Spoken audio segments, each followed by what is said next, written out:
Magandang araw mga kagaway. So ito nga ito dito sa yung bahay ko dito sa bundok mga kagaway.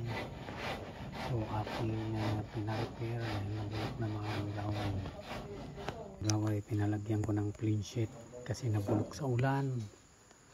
Yung alagayan ng alulod mga kagaway bulok na. Kinain ng anay mga kagaway. So bumili ako ng mga kahoy para sa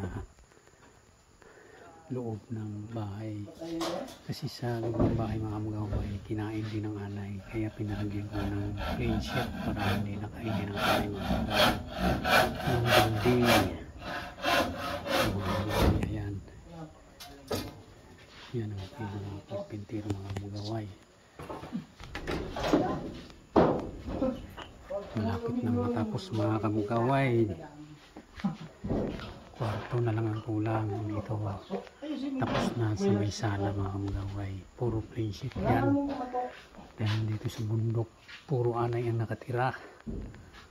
Kinakain ng anay yung bahay pag walang nakatira, kaya yung anay mga kagaway ang tumira, sila ang umuubos ng mga kahoy. Basta malambot na kahoy kinakain nila mga kagaway. Salamat sa inyong panood. Thank you for watching. Bye bye.